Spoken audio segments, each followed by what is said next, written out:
Huli ka ang pagpasok ng isang lalaki na kakapote at helmet sa isang sari-sari store sa Barangay Patag, Cagayan de Oro City. May binili siya at saka lumabas. Sumunod ang tendera para sana magsara ng tindahan.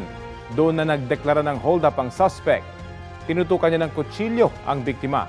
Ayon sa tendera, ninervyos siya kaya wala siyang nagawa at ibinigay na lang ang nasa mahigit 20,000 pesos na kita ng tindahan. Nai-report na sa pulisya ang insidente. Iniimbestigahan na rin ang kaugnayan nito sa tangkang pang-hold up nitong Martes sa isa namang lugawan sa Barangay Bulua. Pareho kasi naka-helmet ang suspect at armado rin ng kutsilyo. Kapuso, alamin ang maiinit na balita. Bisitahin at mag-subscribe sa GMA Integrated News sa YouTube.